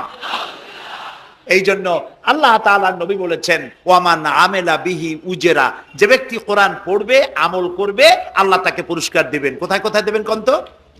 2 জায়গায় দেবে, ইহকালেও দেবে, পরকালেও দিবে। দুনিয়ার পুরস্কারটা কি? দুনিয়ার পুরস্কারটা হলো যে চিন্তা থাকবে না, আর কোনো ভয় থাকবে না। ভয় থাকবে না কিসের? ভয় থাকবে না যেই সমাজে কোরআন মানা হবে, যেই সমাজের আইনের উৎস হবে কোরআন, ওই সমাজের মধ্যে চুরি, ডাকাতি, জেনা, ব্যভিচার, হত্যা, ধর্ষণ থাকবে না। কাজী ভীতি শূন্য, সমৃদ্ধিপূর্ণ, নিরাপত্তাপূর্ণ একটি সুন্দর সমাজ উপহার দেবে এই কোরআন। সুবহানাল্লাহ। সেই কোরআন আমরা তাবিজ বানাইছি, এটারে গোলাইয়া, এই কোরআন শরীফের পাতা লিখিয়া, তারপরে কি জানি কয়, পানির মধ্যে দিয়ে গোলাইয়া এগুলি খাওয়া হয়, মাদুলির মধ্যে ঢুকাইয়া গলার মধ্যে ঝুলানো হয়। দেখেন এই বাংলাদেশে যেসব কোরআন শরীফ ছাপা হয়, এই সব কোরআন শরীফের দুরবস্থা। এটা আছে কিনা আমি জানি না, আলহামদুলিল্লাহ এটা নাই। কোন কোরআন শরীফ যে বাংলাদেশে ছাপা হয়, সেগুলিতে লেখা থাকে সূরায়ে মায়েদার নকশা, সূরায়ে ইউসুফের নকশা, সূরায়ে বনি ইসরাইলের নকশা। এই নকশা লিখা গলায় ঝুলাইলে পেটে ব্যথা ভালো হবে, ওই নকশা ঝুলাইলে মেয়ের বিয়ে হবে তাড়াতাড়ি, এই নকশা ঝুলাইলে যে মেয়েকে পছন্দ করো বিয়ে করতে পারবা তাড়াতাড়ি। নওজুবিল্লাহ করা। নকশার মধ্যে আছে কি? নকশার ভিতরে আছে 1293, 1711, 513 হাবি জাবি কতগুলো নাম্বার দিয়া তারপরে লাল কালি দিয়ে দাগ দিয়ে দিয়ে ধান্দাবাজি করা। এরপরে ওই ধান্দাবাজি তাবিজের কোনায় কোনায় লেখে ইয়া জিব্রাইলো, ইয়া মিকাইলো, ইয়া ইসরাফিলো, ইয়া আজরাইলো। উপরে লেখে ইয়া বদুহ, নিচে লেখে ইয়া বদুহ। আমি একজন তাবিজ লেখককে জিজ্ঞেস করলাম, ভাই ইয়া আজরাইলু ইয়া মিকাইলু তো বুঝলাম, ইয়া বদুহ কি? কয়ে হুজুর আমি নিজেও বুঝি না বদুহ কি। এই হলো তাবিজ। এই তাবিজ লেখার জন্য আল্লাহ তাআলা কোরআন নাজিল করেন নাই। কথা কি বুঝে আসছে? তাবিজের জন্য আসে নাই, তদবিরের জন্য আসে নাই, শুধু পড়ব এজন্য আসে নাই। কোরআন এসেছে বোঝার জন্য, তেলাওয়াতের জন্য, বোঝার জন্য, কোরআন অনুযায়ী জীবন গড়ার জন্য। আল্লাহর নবী তাই বলেন, ওয়ামান আমেলা বিহি উজরা, কোরআন শরীফ যে পড়বে আর আমল করবে দুনিয়ায় শান্তি দেওয়া হবে, আখিরাতেও পুরস্কৃত করা হবে। আখিরাতের পুরস্কারটা কি?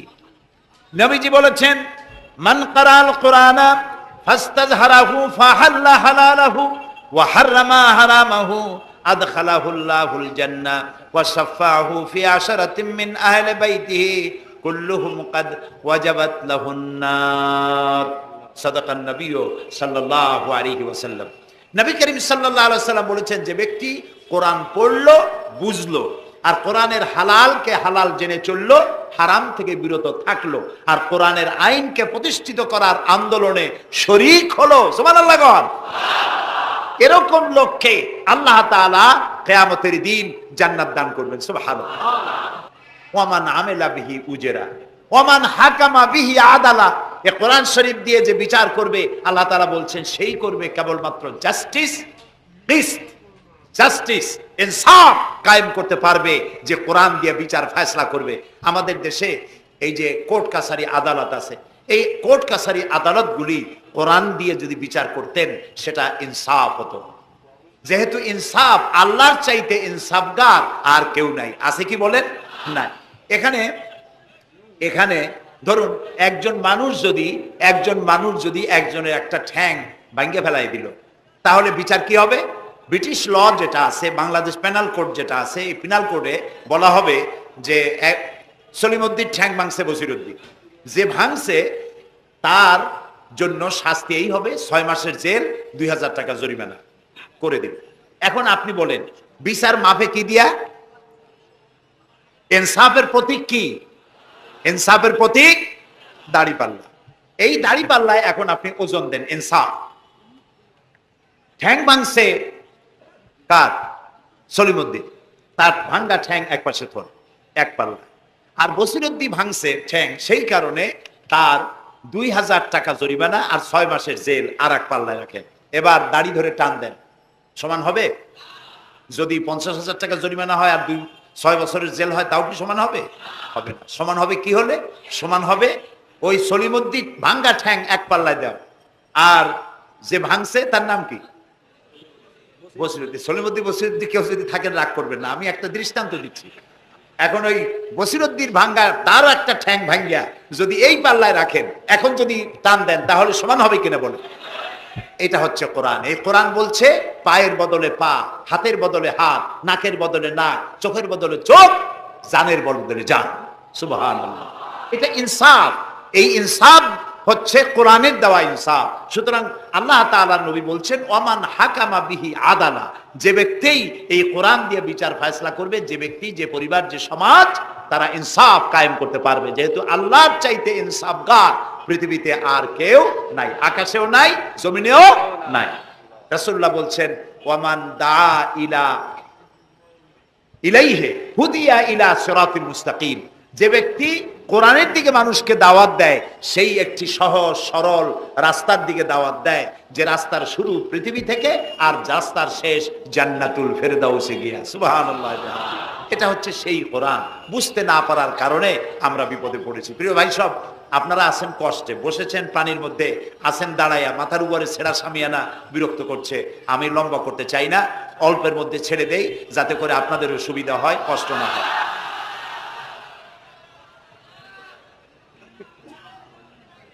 আমি না, তবুও আমি আমি খুব লম্বা করব না, অল্পতে অল্পতে আমরা যাতে বুঝতে পারি এরকম একটু কথা আমি বলতে চাই, একটু বলি, এবং সেইটা বলবো, হ্যাঁ সেইটাই বলবো যেটা আপনারা শুনতে চান, সেইটাই বলবো যেটা শুরু করেছিলেন আমাদের রফিকুল ইসলাম খান ভাই, মহানগরীর সেক্রেটারি জনাব রফিকুল ইসলাম খান। আল্লাহ তাআলা ওনার প্রতি রহম করুন, আমরা বলি আমিন। এবং আমার বক্তৃতার পরে আমরা আমাদের সম্মানিত অ্যাসিস্ট্যান্ট সেক্রেটারি জেনারেলের কিছু কথা আমরা শুনবো ইনশাআল্লাহ। তো আমি ওই আয়াতটা দিয়েই কথা বলি। আল্লাহ তাআলা বলছেন, ইয়া আইয়ুহাল্লাযীনা আমানু হাল আদুল্লুকুম আলা তিজারাতিন তুনজিকুম মিন আযাবিন আলীম تؤمنون بالله ورسوله وتجاهدون في سبيل الله بأموالكم وأنفسكم ذلكم خير لكم إن كنتم تعلمون। হে বিশ্বাসীরা, তোমরা যারা ঈমান এনেছো শোনো, হাল আদুল্লুকুম আলা তিজারাতিন, আমি কি তোমাদেরকে এমন একটি ব্যবসার কথা বলবো না যে ব্যবসায় তোমাদেরকে জাহান্নামের কঠিন শাস্তি থেকে তোমাদেরকে রক্ষা করবে? এমন একটি ব্যবসার কথা বলবো না? তার মানে অবশ্যই এরকম একটা ব্যবসার কথা আমি তোমাদের বলবো যে ব্যবসা তোমাদেরকে জাহান্নামের কঠিন শাস্তি থেকে বাঁচায় দেবে। সুবহানাল্লাহ বলি। জাহান্নাম থেকে বাঁচাবার জন্য ব্যবসা শিখাচ্ছেন কে? আল্লাহ। এবার দেখেন, ব্যবসা এটা করলে লাভও আছে নোকসানও আছে, ঠিক না? বলেন আছে কিনা? লস এন্ড প্রফিট এর মধ্যে থাকবেই। কিন্তু আল্লাহ রাব্বুল আলামিন বলেন, আমার সঙ্গে যে ব্যবসা করবে ওই ব্যবসাটা হচ্ছে তিজারাতান লান তাবুর। আমার সাথে যে ব্যবসাটা করবা এই ব্যবসায় কোনো নোকসান নাই, শুধু লাভ লাভ আর লাভ। কে বলতেছেন এরকম একটা ব্যবসা করবেন? আমি জানি আমরা লাভের ব্যাপারে খুব আছি, নোকসানে আমরা কেউ নাই।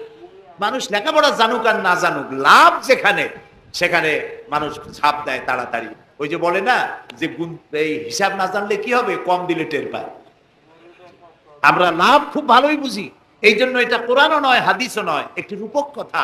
এক ব্যবসায়ী নেকে কিয়ামতের দিন হাজির করা হবে, ফেরেশতা তাকে বলবে যে আল্লাহর বান্দা, তোমার পাপ আর পুণ্য, ন্যাক আর বদ এই দুটি সমান সমান হয়ে গেছে, 50-50, এখন কোন জায়গায় যাবা? কও বেহেশতে যাবা না দোজখে যাবা? ব্যবসায়ী লোকটা কিছু জানে না, সে কয় যে ফেরেশতা ভাই, আমি তো দোজখে চিনি না বেহেশতেও চিনি না, সারা জীবন ব্যবসা করছি, যে জায়গায় গেলে আমার 2 টাকা লাভ হয় ওইখানে আমার পাঠাও। মানুষ লাভ খুব ভালো বোঝে এবং লাভের দিকে মানুষ ঝোঁকে বেশি। এই জন্য আল্লাহ তাআলা বলছেন, হাল আদুল্লুকুম আলা তিজারাতিন তুনজিকুম মিন আযাবিন আলীম, যেটা লাভ আর লাভ। আমার সাথে ব্যবসা করো, শুধু লাভ হবে। তো এই ব্যবসার মধ্যে পুঁজি হলো 3টা। ব্যবসার মধ্যে পুঁজি কয়টা? 3টা। আল্লাহ রাব্বুল আলামিন বলেন, তুমিনুনা বিল্লাহি ওয়া রাসূলিহি ওয়া তুজাহিদুনা ফি সাবিলিল্লাহ। 3টি পুঁজি। একটি হলো আল্লাহর প্রতি ঈমান, রাসূলের প্রতি ঈমান এবং আল্লাহর রাস্তায় জিহাদ করা মাল দিয়া জান দিয়া। এই কয়টা হলো? 3টা। চলুন এই 3টি কথার ব্যাখ্যা করে তারপরে মোনাজাত করব সংক্ষেপে, যেন আমরা আল্লাহর সাথে ব্যবসাটা শুরু করতে পারি আজকে থেকেই। আল্লাহ যেন তৌফিক দেন, বলেন আমিন। 1 নম্বর হচ্ছে তুমিনুনা বিল্লাহ, আল্লাহর প্রতি বিশ্বাস, আল্লাহর প্রতি ঈমান, বলেন আল্লাহর প্রতি ঈমান। এখন আপনারা বলবেন যে এটা তো কোনো নতুন কথা হলো না, আল্লাহর প্রতি ঈমান আনছি, যদি ঈমানই না থাকতো তাহলে কি বৃষ্টির মধ্যে এই পানির মধ্যে আমরা কি বসে থাকতাম?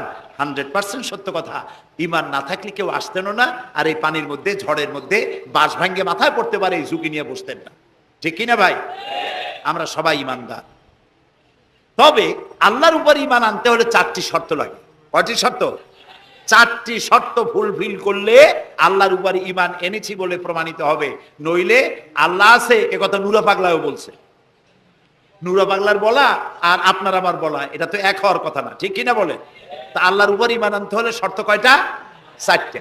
1 নম্বরের শর্ত হলো আল্লাহর জাত সম্পর্কে স্বীকার করে নেওয়া, আল্লাহর অস্তিত্ব, আল্লাহ আছেন এটা মেনে নেওয়া।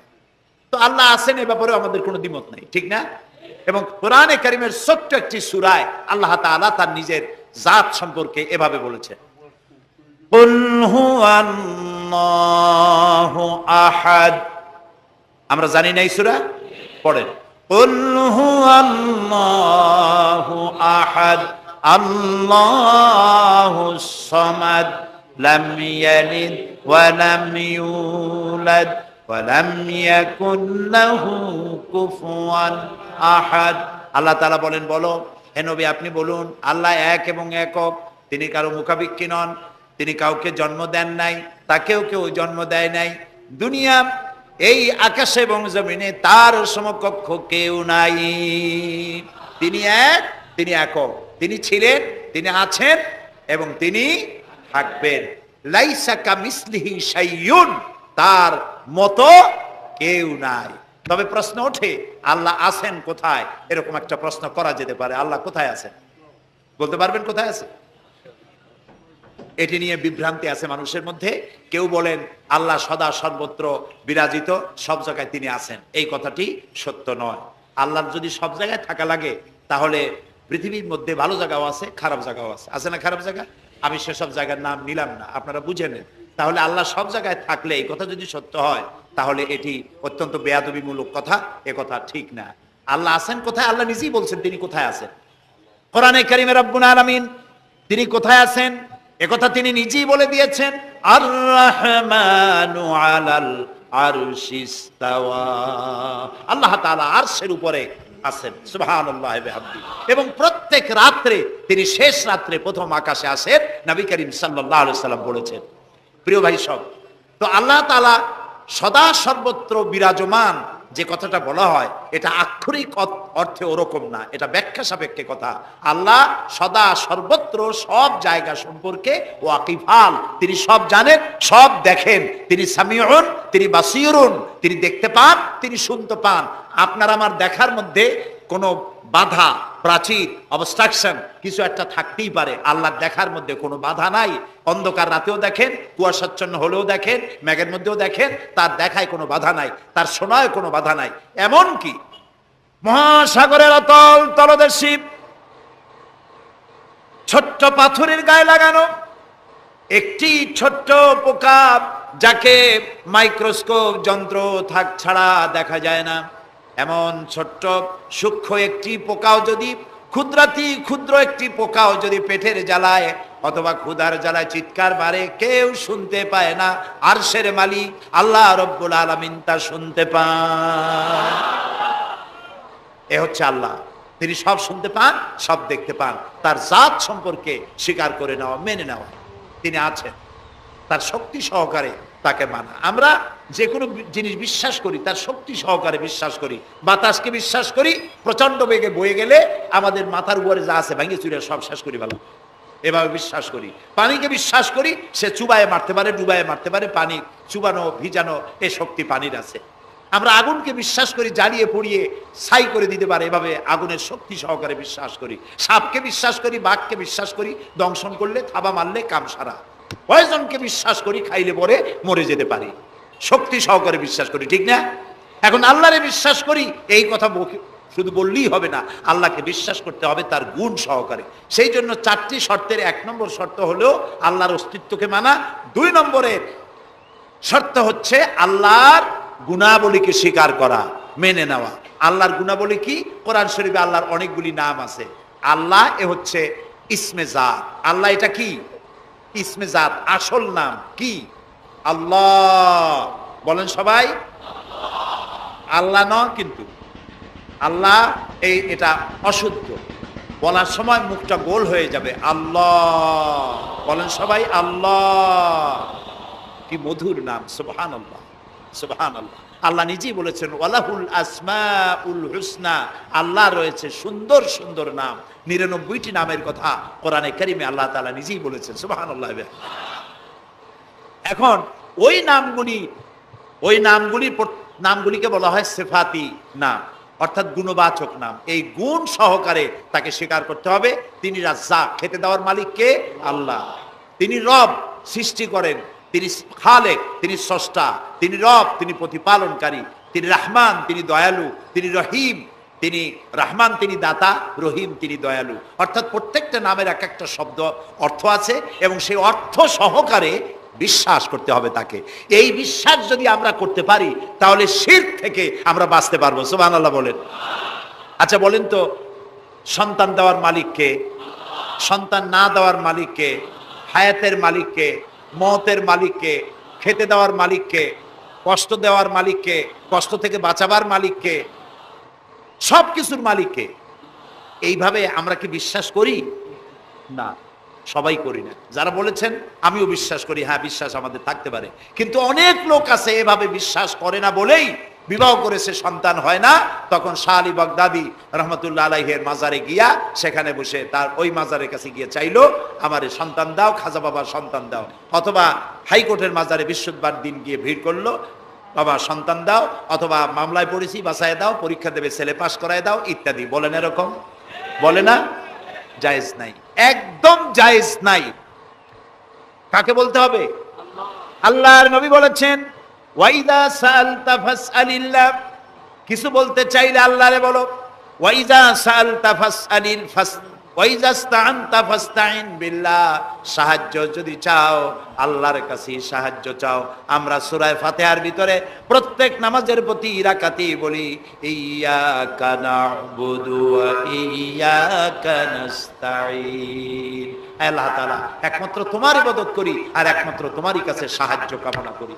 হযরত ইব্রাহিম আলাইহিস সালাম আমাদের জাতির পিতা। একটু আগে আমরা বলছি না সবাই, ইব্রাহিম আলাইহিস সালামকে আগুনে, এটারে এদিক ফিরিয়ে দিল কে?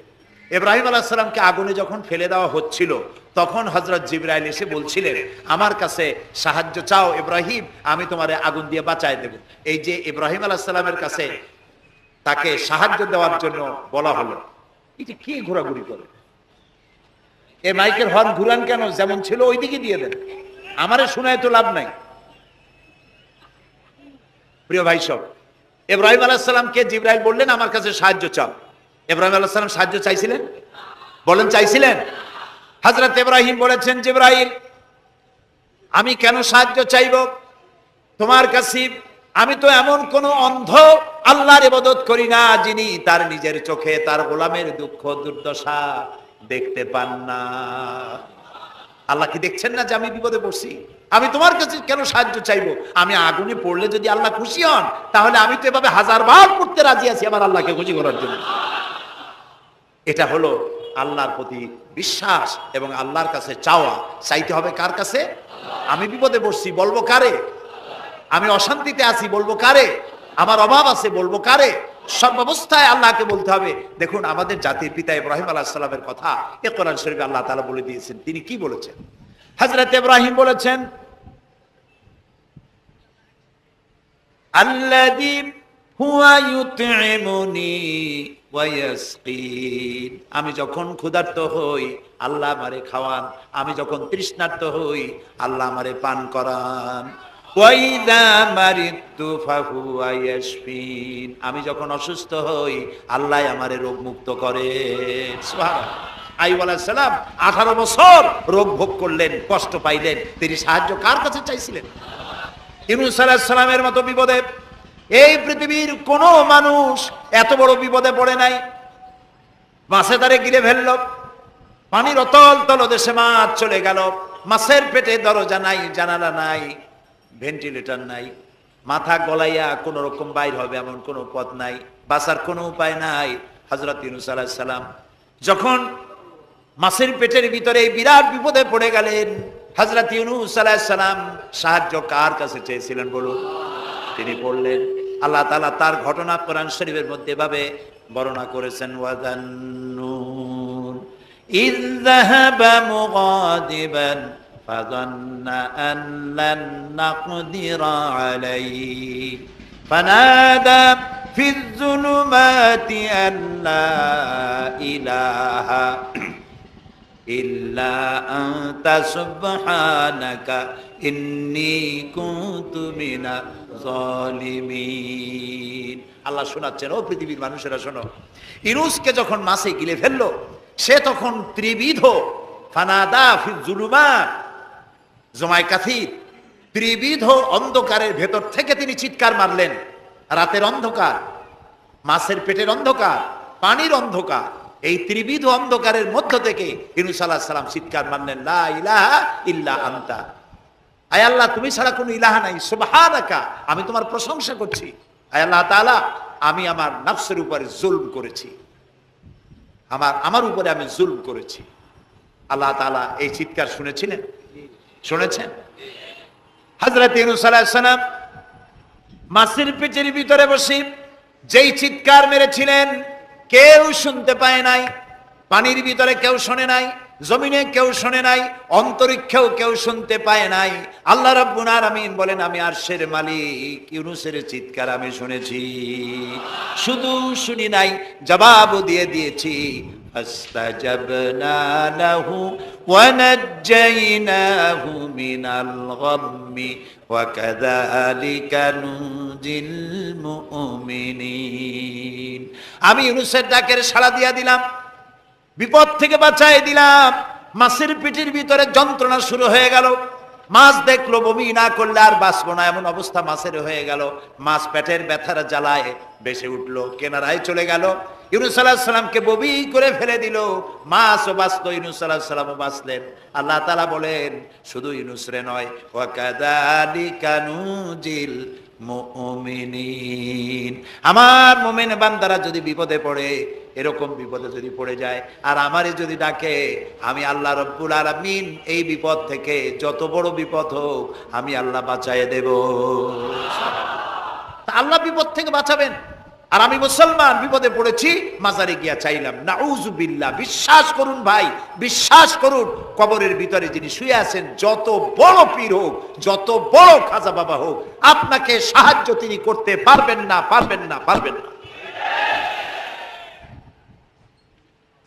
একটু কমন সেন্সের কাছে অ্যাপিল করি, সাধারণ বিবেকের কাছে আপনাদের, যারা এই যে দেখুন হযরত শাহজালাল রহমতুল্লাহ আলাইহি সিলেটে শুয়ে আছেন, বলুন তো তার মাতৃভাষা কি? আরবি। তিনি ইয়েমেন থেকে এসেছিলেন।